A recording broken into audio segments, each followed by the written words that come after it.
Muy buenas noches para todos. Es un gusto, un placer recibirlos en esta jornada de lanzamiento del IUCOSE, Instituto Uruguayo de la Construcción en Seco. Queremos agradecer, evidentemente, toda la gente que ha venido, que se ha acercado hasta este lanzamiento. En principio, queremos agradecer la presencia del señor Ministro de Vivienda, Francisco Beltrame. Hemos visto, tendría que tener una lista larga de toda la gente que ha venido a acompañarnos. Tenemos el alcalde Carlitos Varela, presidente de la Sociedad de Arquitectos, el presidente de la Cámara de la Construcción, el decano de la Facultad de Arquitectura ORT, o sea, la gente de Plan Juntos, un sinfín de personas que han venido a esta convocatoria y que nos alegra mucho porque este es el primer paso, es como el destino de los primeros pasos que estamos dando con el IUCOSE y que desde acá vamos a potenciar, obviamente, en un trabajo que venimos desarrollando y que se va a profundizar, evidentemente, luego de este lanzamiento. Va a ser todo muy corto, queremos solamente mencionarle las empresas que forman parte, las empresas y personas que forman parte, que son los socios fundadores del IUCOSE.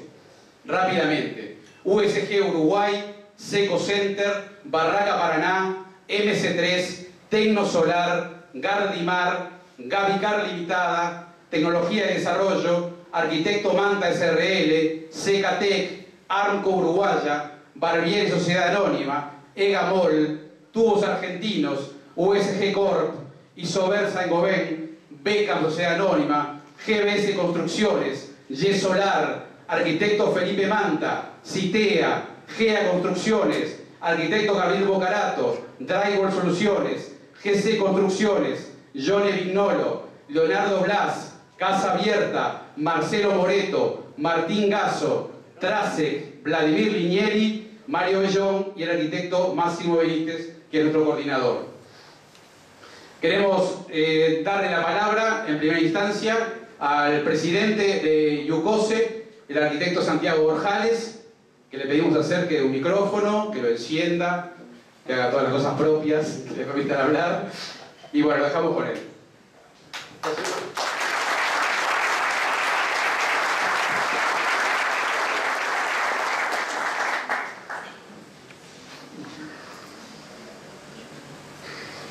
Buenas noches, ya nos saludamos todos por allí, muchas gracias a las autoridades por venir.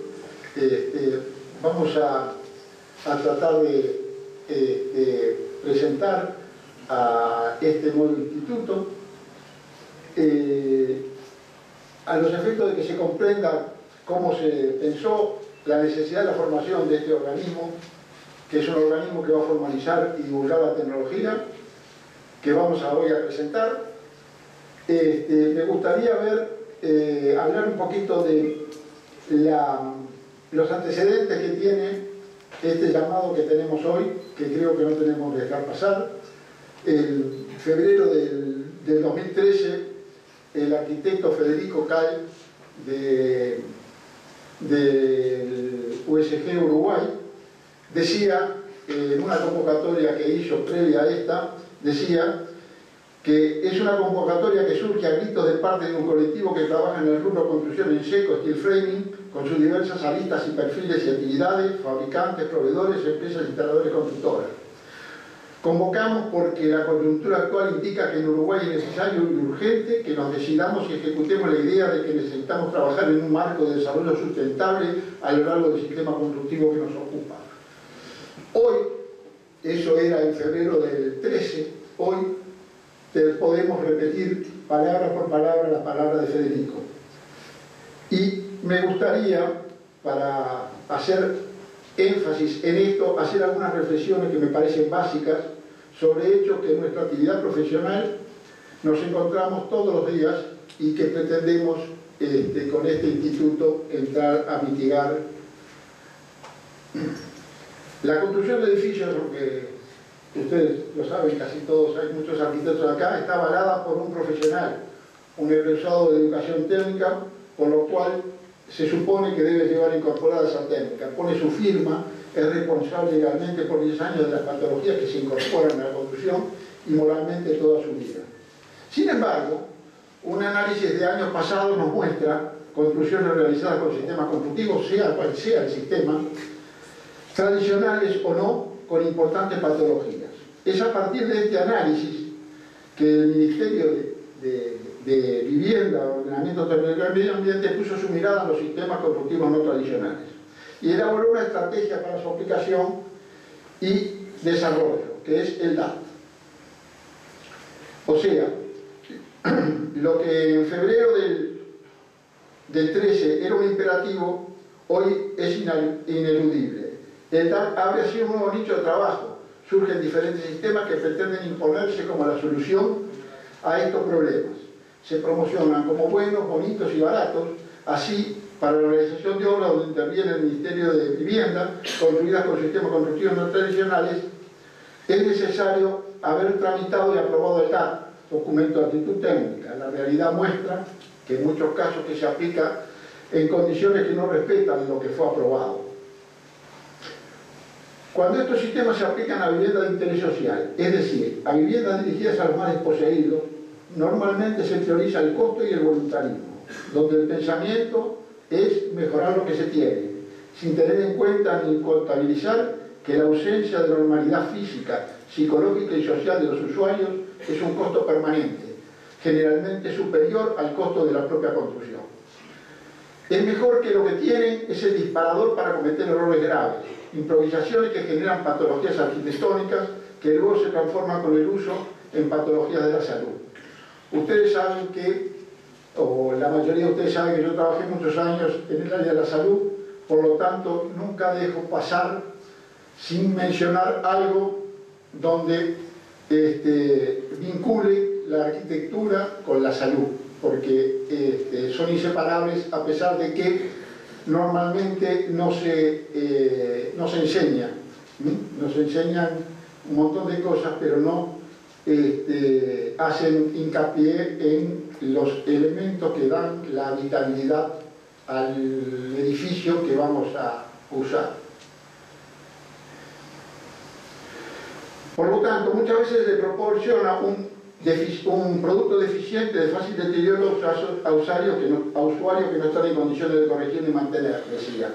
Sin pretender ponernos dramáticos, sino realistas, este costo es muchas veces irreparable cuando se trata de muertes debidas a condiciones de vida que afectan principalmente a los niños, por ser los más sensibles a enfermedades respiratorias agudas, por nombrar algunas de las tantas que estas patologías producen.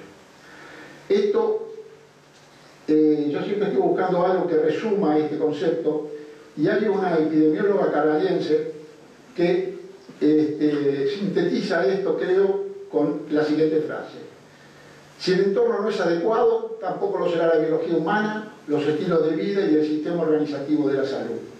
Repito, si el entorno no es adecuado, tampoco lo será la biología humana, los estilos de vida y el sistema organizativo de la salud. Cuando hablamos de entornos saludables, estamos hablando de eliminar los riesgos para nuestra salud y mejorar nuestro confort. Buscamos eliminar todo lo que represente una lesión a nuestro organismo. 80% de nuestra vida la pasamos dentro de edificios, mayoritariamente en nuestra casa. Debemos asegurarnos que esos edificios cuiden nuestra salud y no aquellos que la agreden.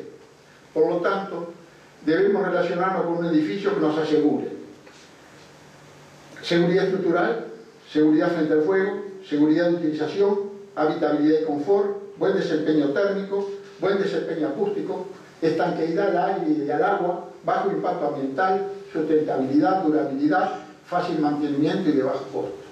Casi nada. Cualquier sistema no es válido, incluido el tradicional o cual sea, si no cumple con los principios enumerados. Debe cumplirlos todos. No basta con el cumplimiento parcial de alguno de ellos. El cumplir parcialmente alguno de ellos es lo que a veces nos lleva a los errores que antes mencionaba. Luego de estas reflexiones llegamos a la que hoy nos reúne. Frente a los problemas planteados, consideramos que si bien manejamos sistemas que cumplen cabalmente con los principios enumerados, era necesario, para evitar que estos sistemas se usen mal, formar un organismo que difunde y controle que su aplicación sea la correcta y colaborar para que la realidad se conjugue, en este caso, con la teoría. Así decidimos nuclearnos alrededor de un instituto que garantice calidad. Para su constitución se convocaron a todos los actores que participan de alguna manera en el sistema: fabricantes de los insumos nacionales y extranjeros, distribuidores de estos insumos, instaladores y empresas constructoras del sistema, institutos de capacitación y docentes de la tecnología.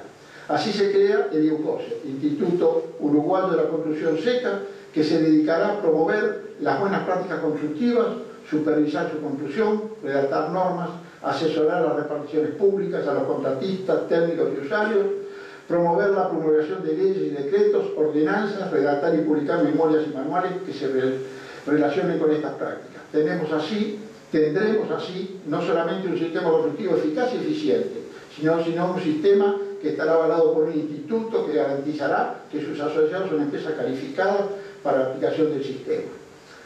Por ahora dejo la palabra.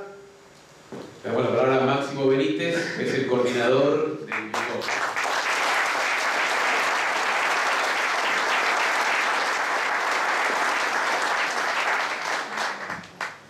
Buenas tardes. Les voy a contar brevemente cómo se organizó el IUCOSE para llegar a lograr los objetivos que se planteó. Entre ellos el más importante es difundir el buen uso de las técnicas constructivas de construcción en seco, entre otros. Para ello, la comisión directiva, que desde enero del 2014 se reúne mensualmente, puntualmente, elaborando las estrategias y tomando las decisiones que son necesarias para el logro de estos objetivos. Esta comisión directiva está integrada por 9 personas: el arquitecto Santiago Orjales, el arquitecto Delmiro Ferrón, Roberto Rey, Jaime Fresnedo, Jaime Feldman, el ingeniero Francisco Pedrazi, Pablo Mesineo, el arquitecto Felipe Manta y el técnico Liber Trindade. Como digo, mensualmente se reúne la comisión y guía el camino a seguir.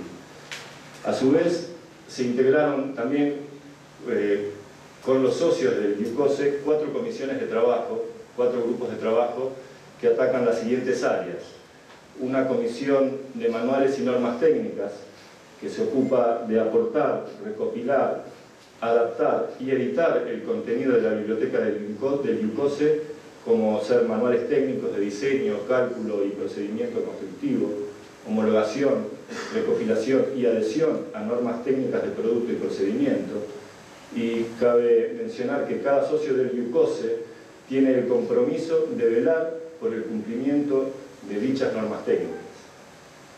Esta comisión está integrada por el arquitecto Guillermo Milacet, la arquitecta Mariana Marcicano, el arquitecto Gabriel Bocarato, el arquitecto Leonardo Pérez, el ingeniero Francisco Pedrazi y el licenciado Pablo Mesineo.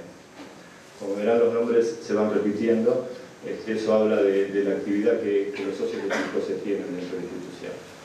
Hay otra comisión, que es la Comisión Capacitación, la cual está trabajando en el desarrollo de cursos de capacitación para mano de obra, mandos medios y para profesionales, a implementarse en un futuro próximo. Y también está participando a nivel académico en mesas de trabajo para la incorporación de los sistemas de construcción en seco como asignatura de estudio dentro de los futuros planes de estudio. Esta comisión está integrada por Liber Trindade, Leonardo Machado, Santiago Orjales nuevamente y Mario Bellón.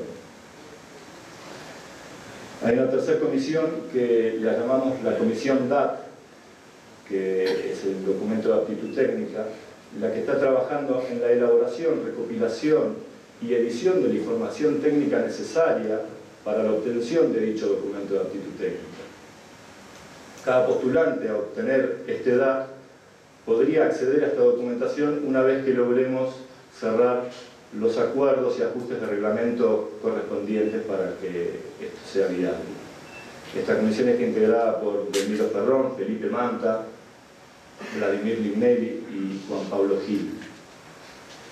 Y por último está la Comisión Difusión, por último pero no menos importante, porque es la que elabora las estrategias para cumplir con estos objetivos planteados, promoviendo el buen uso de las técnicas constructivas a través de campañas de concientización, atrayendo a los profesionales y usuarios al lado de la seguridad, publicando el contenido técnico al ritmo de los avances tecnológicos, buscando generar mesas de trabajo con sectores empresariales, sindicatos, ministerios, DPS, juntas departamentales, con el fin de establecer las normas y criterios reglamentarios a seguir en el futuro.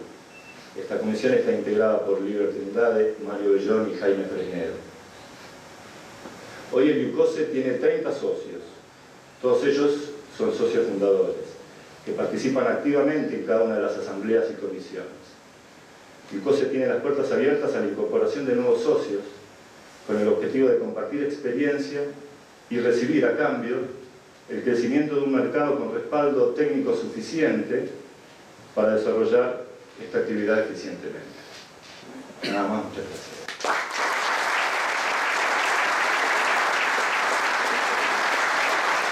Vamos a dar la palabra al ingeniero Francisco Pedrazzi, que tiene la doble condición de ser presidente del INCOSE de Argentina y participar activamente en la comisión directiva del IUCOSE Uruguay. Bueno, buenas noches a todos. Realmente es un placer para mí estar hoy acá frente a ustedes. Y gratamente sorprendido por la convocatoria que les comentaba acá a mis compañeros de la comisión directiva. Es algo inusual realmente ver tanta gente del gremio de la construcción, de distintas extracciones, reunidos hoy acá con la expectativa del lanzamiento del IUCOSE. Realmente para mí me parece algo muy motivador y nos impulsa a trabajar todavía más en lo que estamos haciendo. En esta breve charla que yo voy a darles ahora, voy a darles una pequeña pantallazo de lo que hace el INCOSE en Argentina, en una primera etapa, brevemente, y después mostrarles un poquito algunas reflexiones acerca de lo que parece el pensamiento que nosotros tenemos respecto de lo que es la construcción en seco, algunas ideas respecto de lo que consideramos nosotros como futuro de la construcción en seco. El INCOSE es un instituto que tiene prácticamente los mismos fines que el IUCOSE. Es posicionar los sistemas de construcción en seco en todo el país como un sistema constructivo eficiente, aportar a la disminución del déficit habitacional y fomentar la utilización de materiales de fabricación nacional, y ser una institución referente a nivel nacional y regional reconocida por nuestro compromiso, la calidad de nuestras capacitaciones y la capacidad de respuesta. Esto coincidimos prácticamente con la misión que tiene el IUCOSE. ¿Y cómo lo hacemos? Bueno, trabajamos en conjunto con los actores del sector, promoviendo acciones y generando herramientas que destaquen las fortalezas y ventajas de los sistemas de construcción en seco. Desarrollamos contenidos técnicos también, que es muy importante. Brindamos asesoramiento y promovemos la aceptación a los usuarios finales, algo que ustedes, los que trabajan en construcción en seco, saben que es un desafío muy grande. Y últimamente nos estamos focalizando mucho en los temas que hacen a la sustentabilidad de la construcción, porque estamos convencidos de que la construcción en seco es la mejor herramienta para hacer construcciones sustentables. Más allá de las definiciones que podemos tener acerca de lo que es la sustentabilidad, sabemos que la construcción en seco es un sistema de construcción sustentable, en todo lo que implica, en todas las variantes que esto implica. En Argentina estamos, como aquí también, organizados como una asociación civil sin fines de lucro. Somos muchos menos porque la concepción del INCOSE en Argentina es que solamente lo forman empresas productoras de fabricantes de insumos para la construcción, que aportan su cuota social para llevar a cabo todas estas acciones y objetivos que les mostré antes. El instituto se inició hace mucho, en el año 1993, así que cumplió 21 años en la Argentina. Pero hoy, gratamente, me enteré por tu hijo que vos empezaste mucho antes. En el 77 ya hacía construcción en seco acá en Uruguay. Así que, en 82, bueno. Así que en realidad nosotros somos mucho más jóvenes que lo que estabas haciendo vos acá en Uruguay. Y dividimos nuestra actividad fundamentalmente, igual que acá, en 4 áreas. El área de capacitación, tenemos distintos cursos implementados para distintos segmentos de mercado. Hay cursos introductorios al steel framing y documentación de obra, hay cursos de predimensionado de estructuras de steel framing, hay cursos de dirección de obra de construcción en seco, y hay charlas técnicas que dan también los asociados, destinadas al público en general o a los profesionales.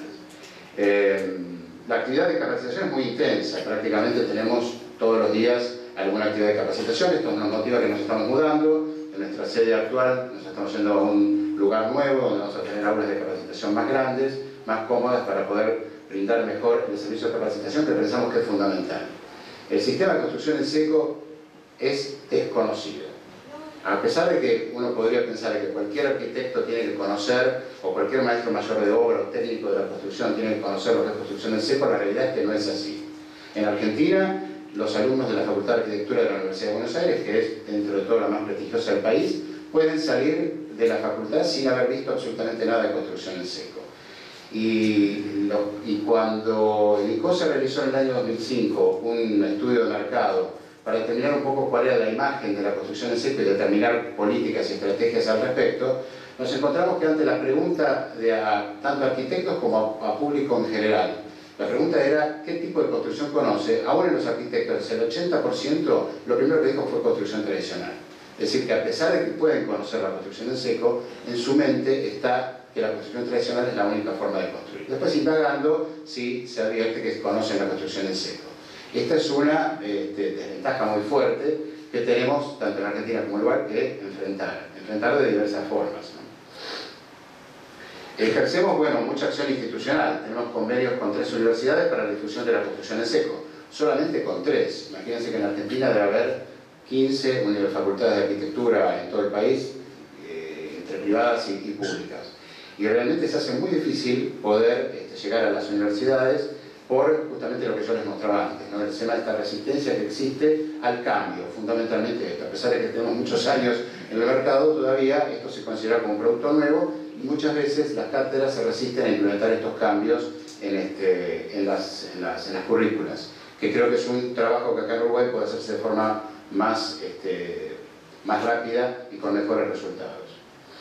Tenemos convenios de cooperación con distintas asociaciones, entre ellas con la Asociación Drywall de Brasil, que sería nuestra hermana brasilera, y por supuesto con el IUCOSE. Nosotros firmamos un contrato de cooperación entre el IUCOSE de Argentina y el IUCOSE para transferir todo lo que es la información técnica que nosotros ya tenemos y que está ya establecida al Uruguay.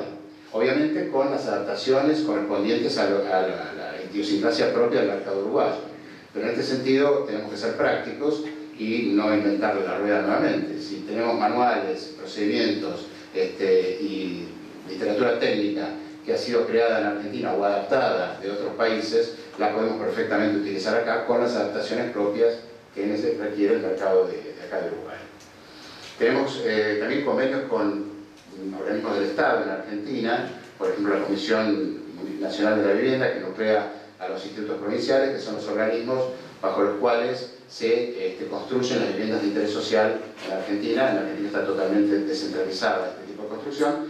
Y estamos trabajando hace 2 años mucho con el Banco Hipotecario Nacional para el desarrollo de prototipos de vivienda en steel frame. El Banco Hipotecario hace 2 años lanzó un sistema de créditos hipotecarios. El crédito hipotecario en Argentina es carísimo, es inaccesible a través de la banca privada, y se estableció un mecanismo denominado Procrear, que establece créditos hipotecarios a tasas subsidiadas. Esto ha tenido mucho éxito en el país y mucho éxito también para el desarrollo del steel framing, justamente por la velocidad que tiene la construcción en este sistema y además por el hecho de poder, digamos, contar con viviendas que son mucho más accesibles desde el punto de vista del costo y de la performance térmica y acústica, que eso también le importa mucho al banco.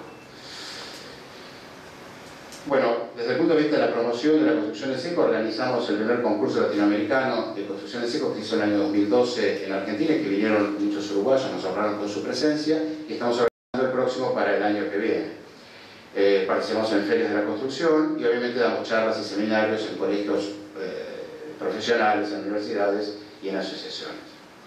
Estamos hace ya 1 año y medio trabajando mucho en redes sociales. Eso creo que es una etapa que el IUCOSE va a tener que cumplir en algún momento, una vez que se afiance más la estructura, porque es una herramienta que nos permite llegar masivamente al público. Nosotros en el momento tenemos Facebook y tenemos Twitter, y a través de estas redes sociales estamos llegando a lo que es más preciado, que es el usuario final. Es decir, recibimos mucha información de la percepción que tiene el usuario final respecto de lo que es la construcción en seco y el steel frame, y eso nos permite retroalimentar nuestros planes de capacitación.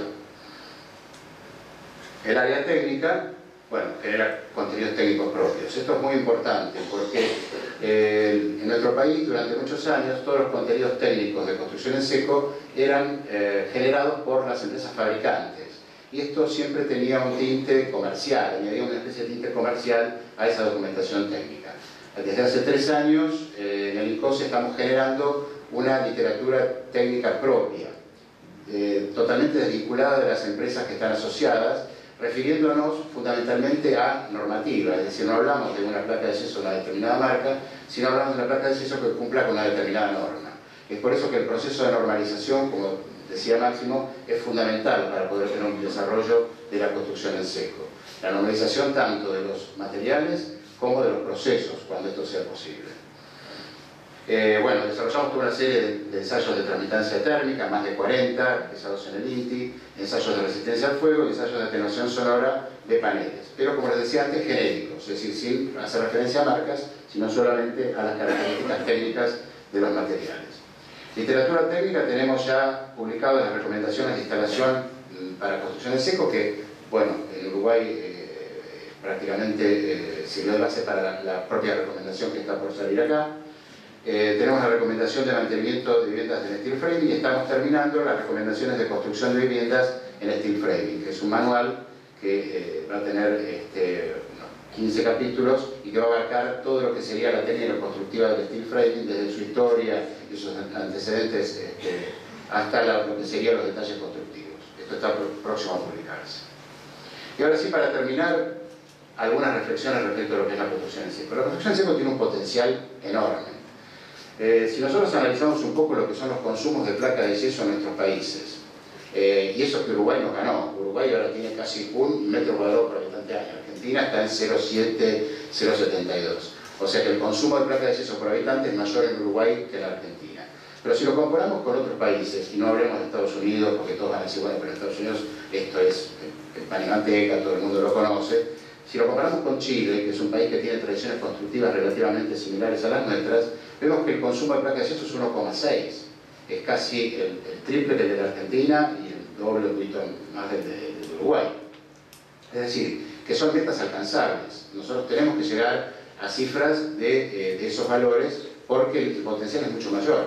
Y si analizamos, por ejemplo, qué es lo que pasa en países europeos, donde las tradiciones constructivas eran similares a las nuestras, y además, donde prácticamente hoy en día no existe o existe muy poca construcción nueva, porque prácticamente son países que no tienen déficit habitacional y además preservan sus construcciones y preservan mucho el uso del suelo, los consumos de placa de yeso van de 3 a 5 metros cuadrados por habitante año.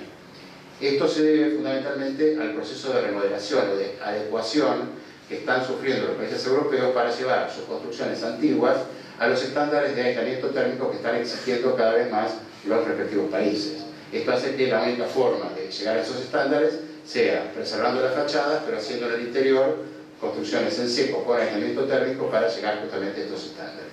Así que el potencial de crecimiento es fenomenal y eso nos alienta justamente para seguir trabajando.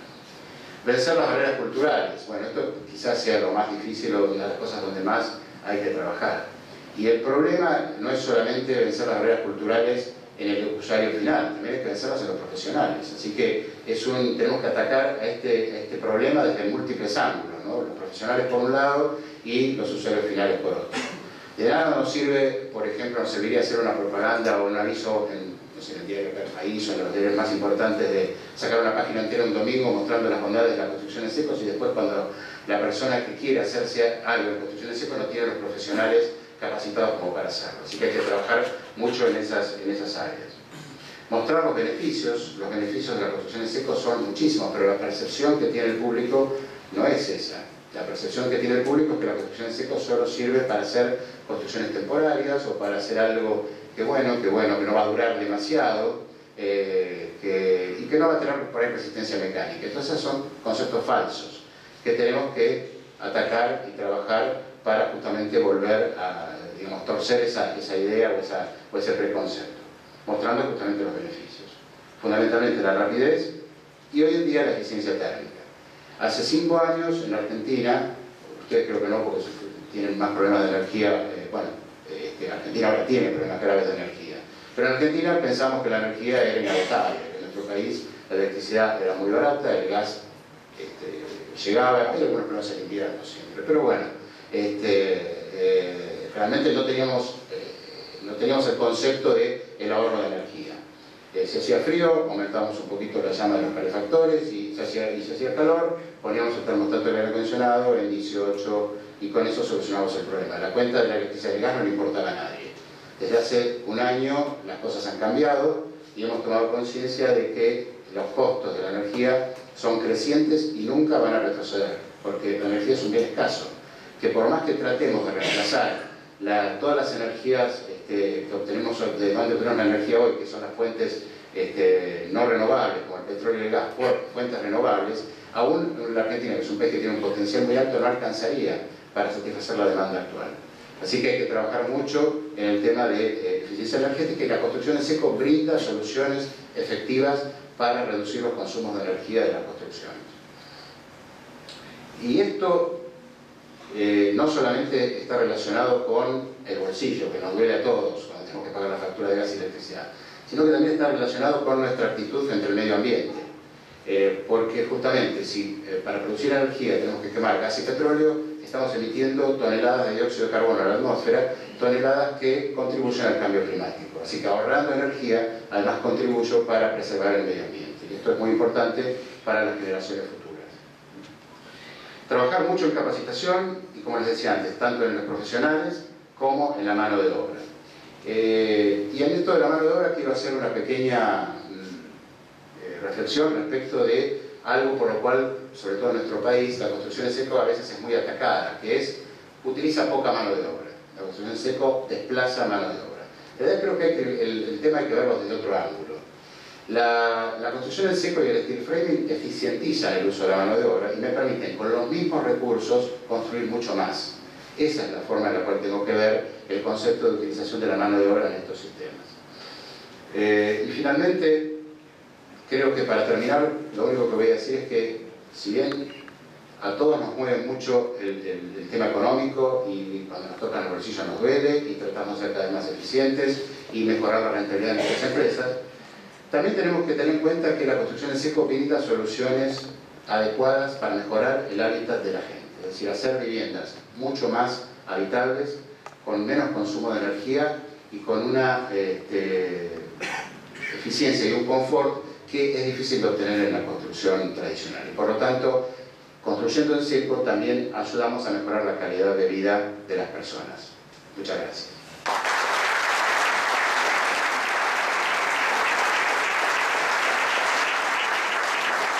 Por último, queremos darle la palabra al ministro de Vivienda, Francisco Beltrame.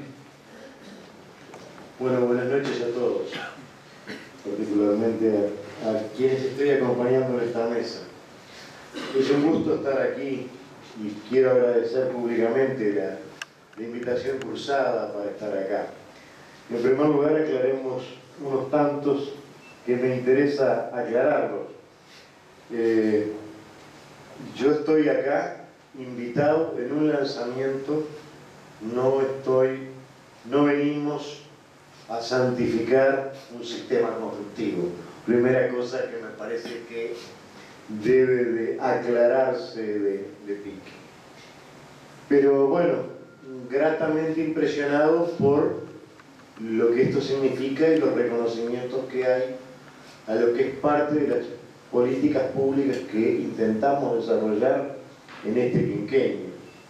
Y en ese sentido, el oír un grupo de gente importante, nucleado, organizado, abordando las formas de mejorar la producción, el uso de un producto, la apuesta al servicio, tomando como dato lo que es los instrumentos del documento de aptitud técnica, que para nosotros fue una apuesta importante al inicio de este quinquenio, sobre la base de un primer reconocimiento.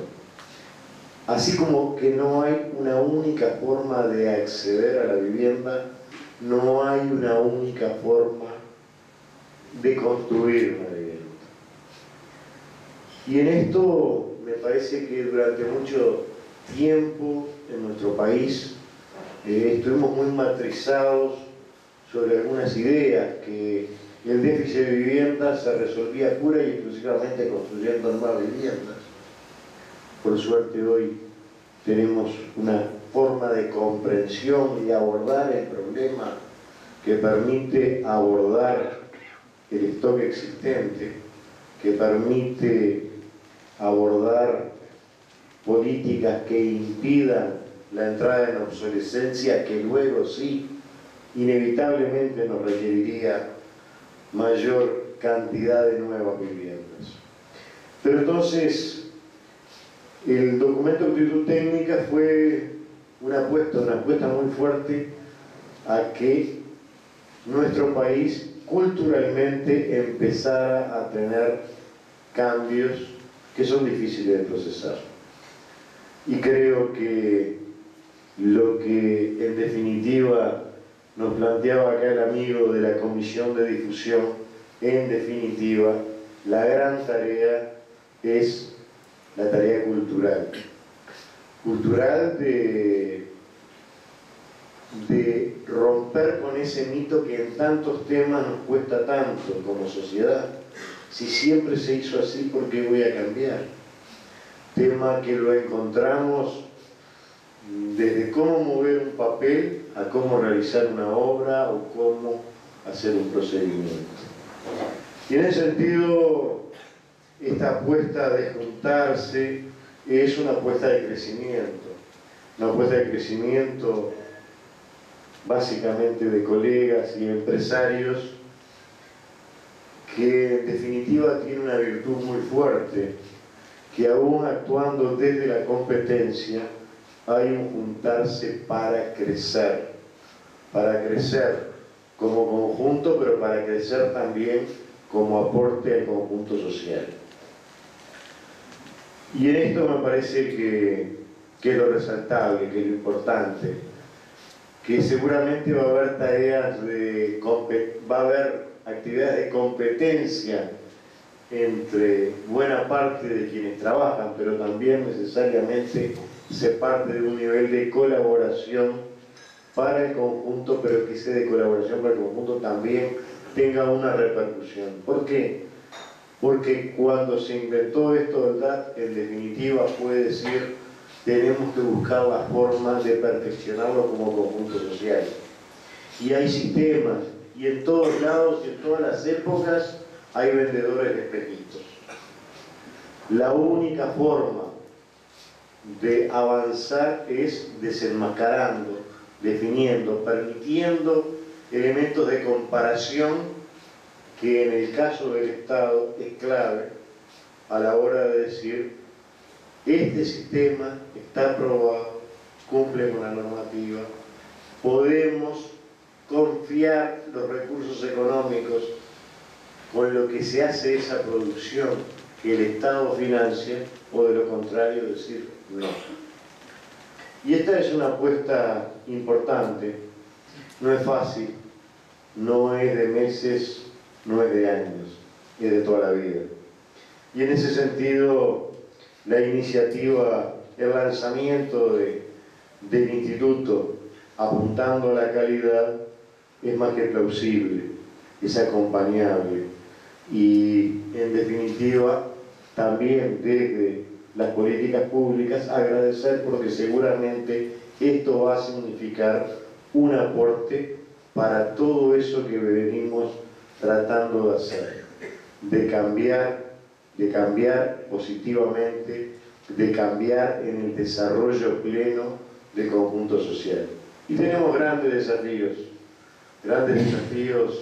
en materia habitacional, en el cual no hay una única forma de resolverlo, no es con un único sistema constructivo, sino que es con la sumatoria, con los diversos instrumentos.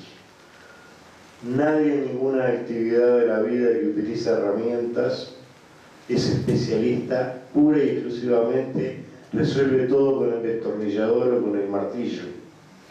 Para toda actividad se requiere diversidad de herramientas y estas deben ser combinadas. En este sentido, bueno, esta es una apuesta, esto es un aporte, bienvenido sea, y en lo que podamos acompañar, allí estaremos. Gracias.